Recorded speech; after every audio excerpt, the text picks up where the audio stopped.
Unidad Didáctica 2, el problema moral. A lo largo de esta unidad desarrollaremos los contenidos necesarios para comprender la moral como un componente constitutivamente humano. Vivimos en un mundo de dolorosas contradicciones. Las víctimas son cada vez más numerosas.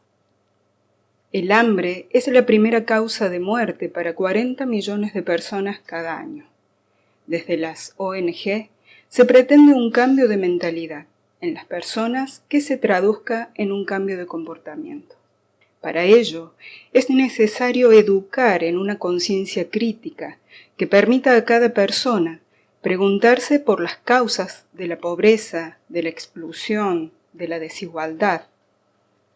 Nuestras sociedades, cada vez más multiétnicas y multiculturales, necesitan ciudadanos capaces de reconocerse, respetarse en la diversidad, pero también en la igualdad de sus derechos, en la tolerancia sin paternalismos, en la dignidad del ser humano.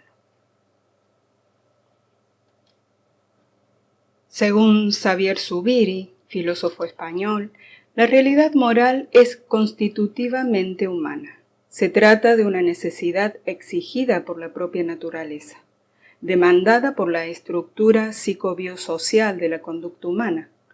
La moral marca diferencias sustantivas con el animal. En el animal, la situación estimulante por un lado y sus propias capacidades biológicas por otro, determinan unívocamente una respuesta o una serie de respuestas que establecen y restablecen un equilibrio dinámico. Los estímulos suscitan respuestas en principio perfectamente adecuadas siempre para aquellos. Hay así un ajuste perfecto, un condicionamiento determinante entre el animal y su medio al que Zubiri llama justeza. El hombre comparte parcialmente esta situación y condición, pero la supera. El desarrollo del hombre es un proceso sucesivo, continuo, de complejidad creciente y con crecientes niveles de abstracción intelectual. Factores internos y externos convergen en este proceso, los que asociados a la interacción permanente con el ambiente constituyen la adaptación activa del hombre al contexto. En el animal, el ajuste se produce de estímulo a respuesta, mientras que en el hombre se produce indirectamente a través de la posibilidad y de la libertad de dar respuesta y preferir en vista de algo. Es decir, al animal le está dado el ajuste, mientras que el hombre tiene que hacerlo. El hombre tiene que justificar sus actos. La justificación es, por lo tanto, la estructura interna del acto humano. La justificación consiste en dar cuenta de la posibilidad que ha entrado en juego y también de la preferencia. Cada situación crea muchas posibilidades y entre ellas hay que preferir.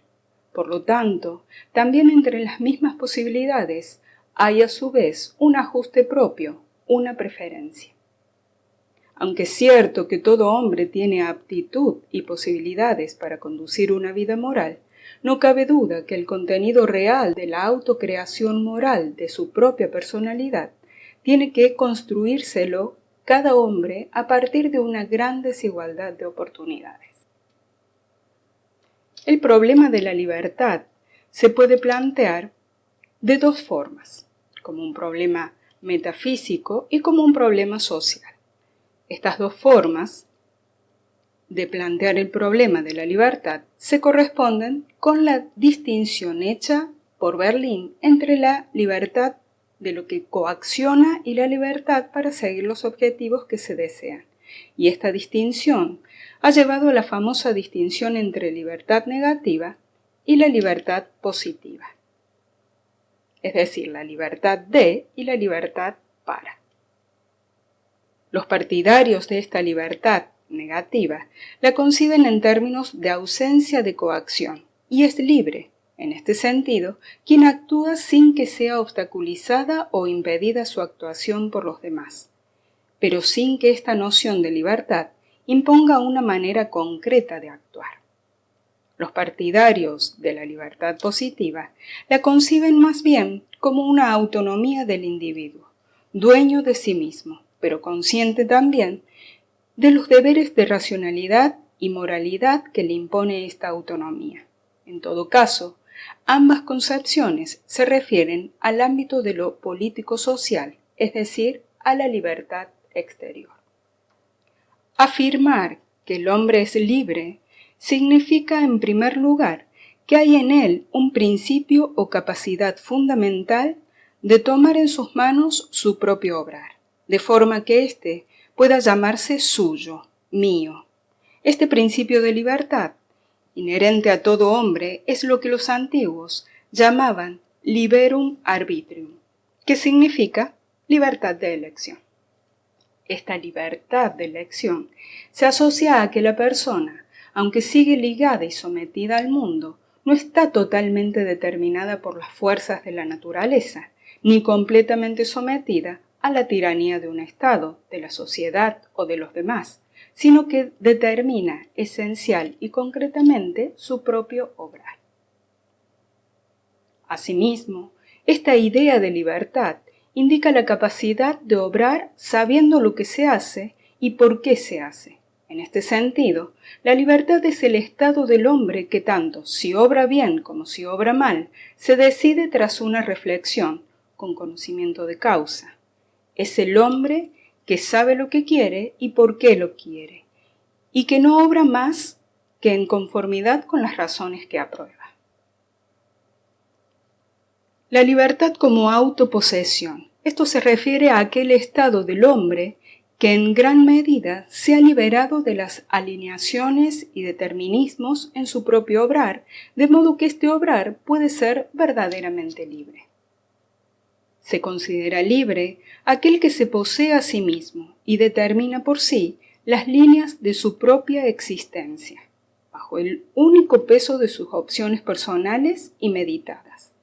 Es difícil afirmar que la libertad como autoposesión está alguna vez realizada por completo. El desarrollo de la libertad es discontinuo y nunca es una posesión definida y acabada. Existe solo en virtud de una conquista comprometida e incómoda. La libertad debe diferenciarse de las libertades. La libertad o la idea de libertad remite a un derecho moral que poseen individualmente todos los individuos, de no ser coaccionados en sus actos. Las libertades son los derechos de actuar, no acciones concretas. Por ejemplo, la libertad de expresión, de asociación, de presunción de inocencia, etc. La libertad humana concreta no puede concebirse al margen de la relación con las demás personas, pues el modo de ser del hombre en el mundo es, intrínsecamente, un modo de ser interpersonal. La autonomía de ser y de obrar que está inscripta en la misma esencia del hombre y de la que brota la posibilidad de obrar libremente, no puede realizarse más que en el diálogo con las demás en el mundo. De la misma forma, también los valores tienen un carácter interpersonal. El acto moral es aquel que es realizado por la persona cuando ésta pone en acción su libertad y su voluntad. Los actos morales son actos humanos, voluntarios, que podemos elegir realizar o no, y que podemos valorar según las normas y criterios morales que hayamos asumido previamente. Ante la posibilidad de elegir, el primer elemento de estos actos que se nos muestra es la existencia de un motivo para realizar los mismos. El motivo es la causa directa de la realización del acto, la respuesta a la pregunta ¿por qué? Además, este tipo de actos tiene un fin, que es la representación o anticipación mental del resultado que se pretende alcanzar con la acción. El fin responde a la pregunta ¿para qué? Pero la finalidad que se pretende conseguir con cualquiera de estos actos ha de conseguirse de algún modo. Cuando hablamos de los pasos que hay que seguir necesariamente para completar el acto moral, para conseguir el fin propuesto, estamos hablando de los medios. Estos se hallan respondiendo a la pregunta ¿cómo? El elemento que completa la estructura de los actos morales es el resultado efectivo de los mismos, sus consecuencias. No se puede hablar de hecho moral más que cuando el hombre tiene experiencia de su propia capacidad de decidir, de forma autónoma, el significado y la dirección de sus actos en el contexto histórico-cultural al que pertenece. Esto, desde un aspecto positivo, ofrece un gran abanico de posibilidades reales para poder hacer preferencias y también un aspecto negativo, impide o quita otras posibilidades. Lo que distingue a los actos que son objeto de evaluación moral es el hecho de que su estructura teológica es de carácter consciente, es decir, está vinculada con lo que se llama comportamiento intencional. Por este motivo, para cualquier análisis filosófico de la praxis humana, es fundamental contar con criterios que rijan la adscripción de intencionalidad y por lo tanto de responsabilidad. Son criterios que presuponen teorías filosóficas de la adscripción de responsabilidad, criterios que hoy forman parte del repertorio de pautas de evaluación acerca de la moralidad de actos. Dentro de los actos hay que distinguir tres tipos: los llamados involuntarios, los voluntarios y los mixtos. Dentro de los actos involuntarios distinguimos actos involuntarios por compulsión o forzados y actos involuntarios por ignorancia. Aristóteles reconoce en principio dos razones por las cuales un acto, en el caso de agentes racionales adultos, pierde su carácter de voluntario. La primera se refiere a actos realizados bajo violencia o compulsión. La segunda, a los realizados bajo cierto tipo de ignorancia. Lo propio del acto involuntario, tanto por compulsión como por ignorancia, es que la acción no es una iniciativa consciente del sujeto, es decir, la acción no responde plenamente a motivos del propio agente, y cuando el agente no coopera libremente en el acto en ningún nivel de análisis. La ignorancia de la que se trata aquí, dice Aristóteles, es la ignorancia referida a las circunstancias concretas de la acción realizada, la ignorancia referida a la norma moral en juego. Nunca es causa de exención de responsabilidad cuando se trata de individuos que se consideran adultos y que por lo tanto deberían saber la norma que está en juego o en cuestión, lo que puede ser causa de no imputabilidad moral y jurídica es la ignorancia de las condiciones particulares bajo las cuales se estaba realizando el acto. Distinto es el caso del individuo por definición no imputable, un individuo en estado de alteración patológica o un niño de cierta edad. Aristóteles rechaza completamente que alguien puede excusarse de un acto por referencia a una pasión, como la ira o el amor. Las pasiones no son fuerzas de compulsión, ya que no son exteriores a la gente. Un acto es voluntario en la medida en que pueda ser considerado como producto no de compulsión, sino de una iniciativa consciente de parte de un agente maduro racional. El acto voluntario se caracteriza de forma negativa, es decir, todo acto que no es involuntario es voluntario. Por su parte, los actos que Aristóteles llama mixtos son actos voluntarios, pero que la gente nunca hubiera escogido si de él dependieran las circunstancias. Aristóteles da varios ejemplos. Uno de ellos es el de una expedición naval que transporta mercancía y que se ve enfrentada a una tormenta.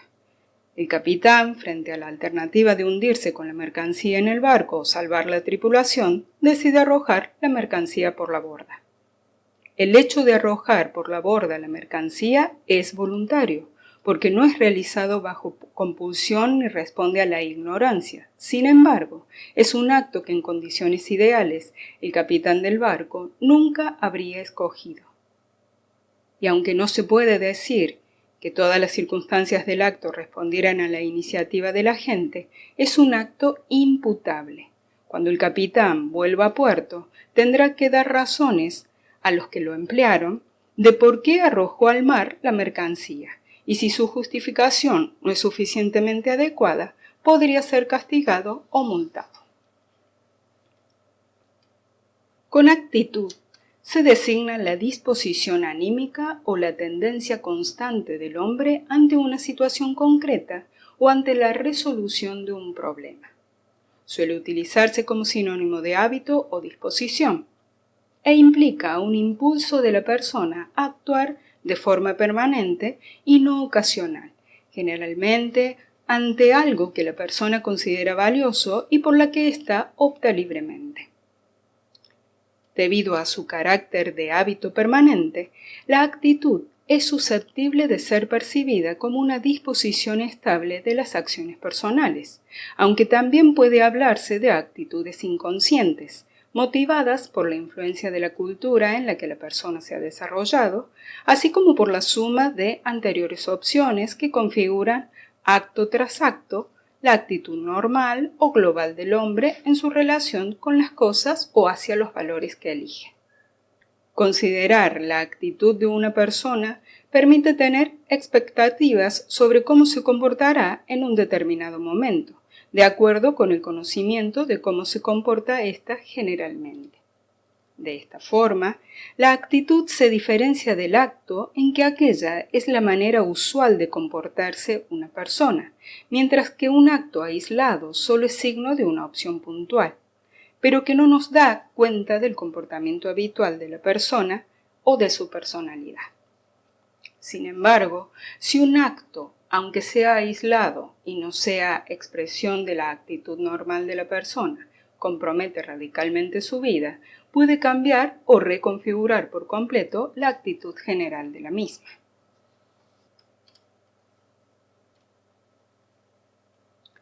Si acudimos a la vida cotidiana, encontraremos distintas morales que van configurando el vivir de los hombres. Algunas son religiosas, es decir, apelan expresamente a Dios para dar sentido a sus propuestas, y podemos decir que han sido y son numerosas. Otras, por el contrario, no hacen tal apelación expresa y son, por tanto, morales seculares, de entre las cuales podemos destacar, para nuestro propósito, de la moral civil.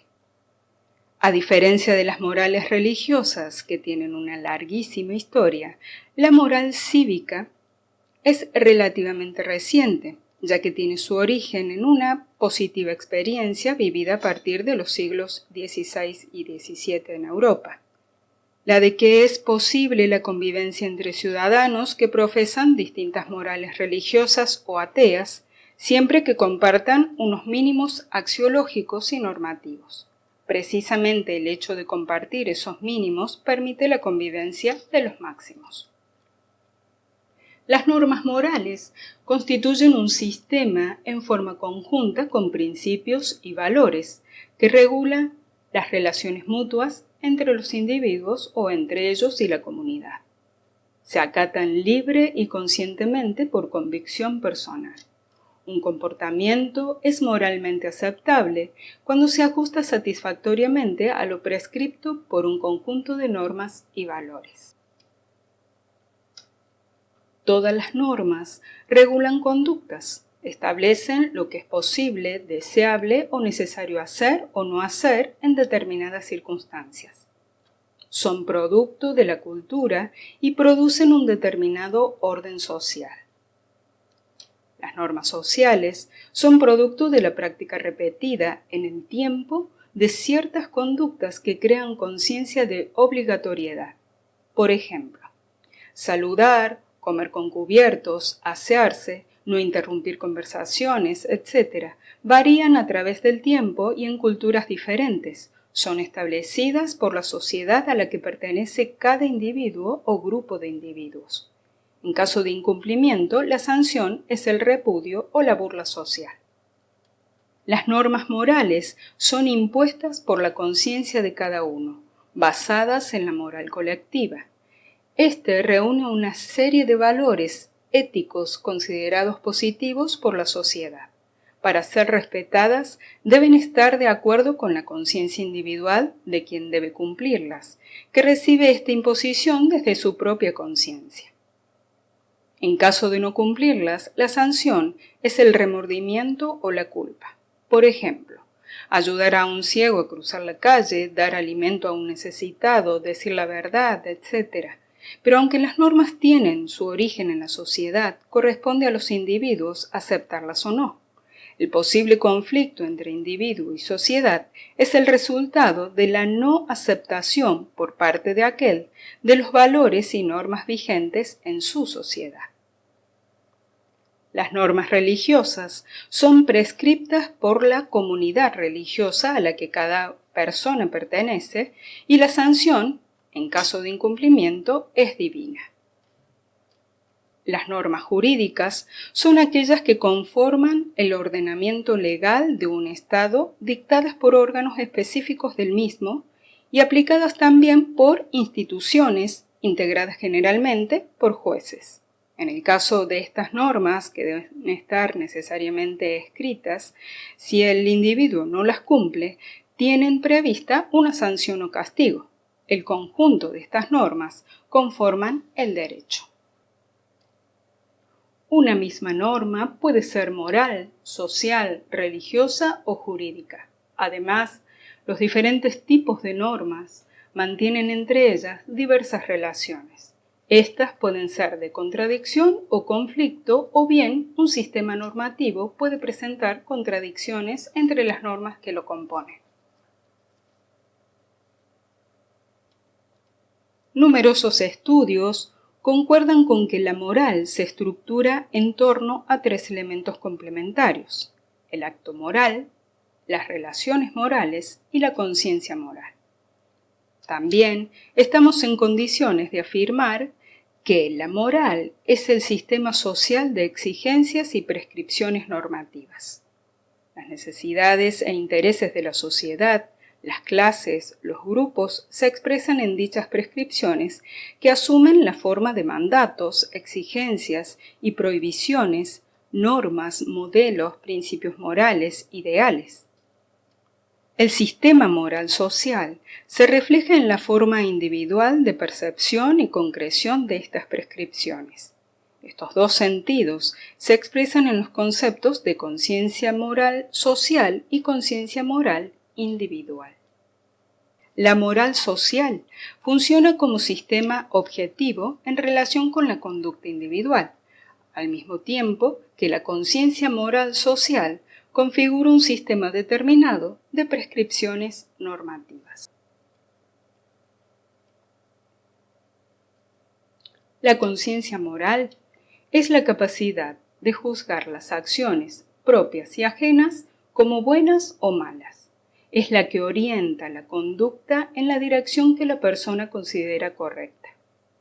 La estructura de la conciencia moral individual está integrada por el conocimiento de las normas y principios morales, las representaciones, los ideales morales, las convicciones del hombre y la mujer, sus sentimientos y emociones. La reacción de los individuos ante la moral social puede ser de asunción de sus prescripciones como lo debido o de desinterés, tanto desde el punto de vista del conocimiento como desde lo emocional, o bien desde uno de ellos. Este último caso se refiere a que las personas conocen los preceptos pero no los hacen suyos, les resultan ajenos e incompatibles con su vida. Entre los factores que inciden en la formación de la conciencia moral individual se encuentran la conciencia y secuencia de las exigencias que el grupo familiar, el grupo social y la comunidad plantean al hombre y a la mujer en la conformación de sus proyectos de vida. La profunda unidad de lo social y lo individual constituye una de las particularidades específicas de la conciencia moral. La relación entre la conciencia moral social y la individual se resume en el contenido social de la conciencia individual y en el aporte de la diversidad de orientaciones morales individuales a la conciencia moral social. En las relaciones sociales, la experiencia moral se especifica en forma de exigencias normativas determinadas. Estas últimas son la peculiaridad de la conciencia moral social.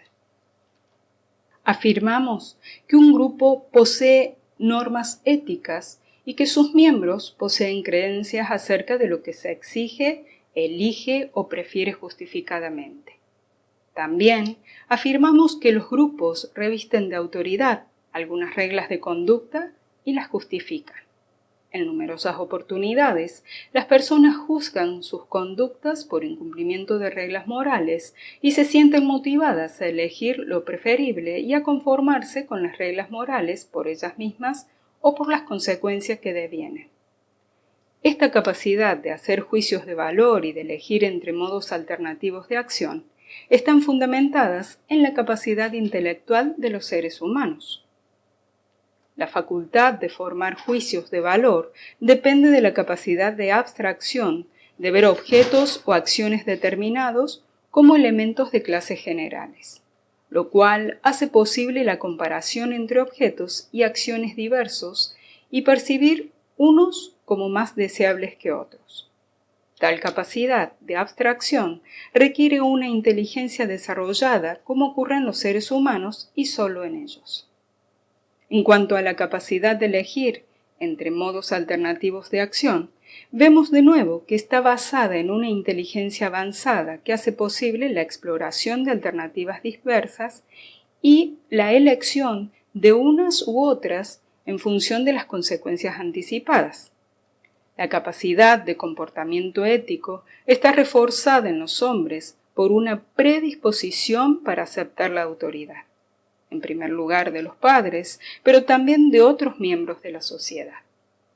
No cabe duda que los seres humanos no están invariablemente determinados a aceptar un código moral dado.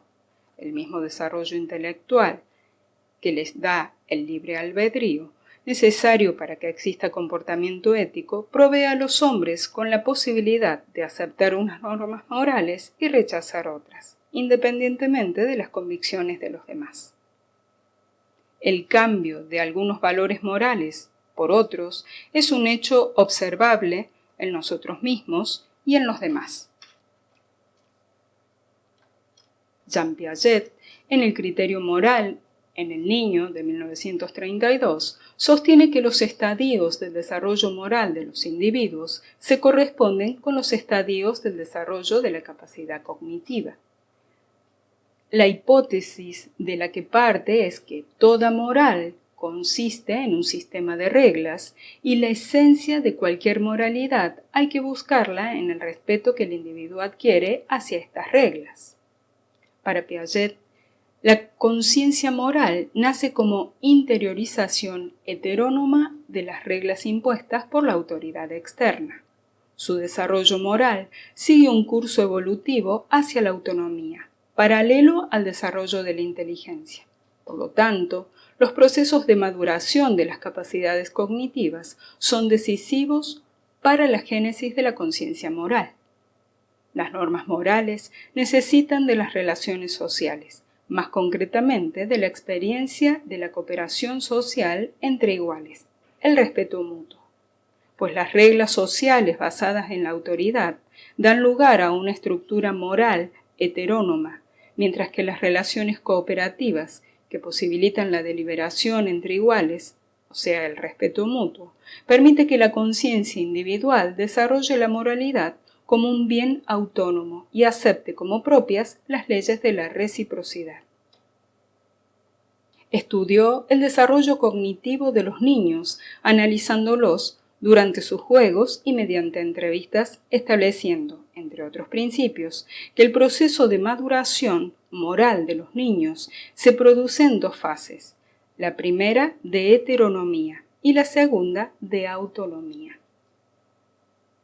El razonamiento heterónomo. Las reglas son objetivas e invariables. Deben cumplirse literalmente, porque la autoridad lo ordena y no caben excepciones ni discusiones.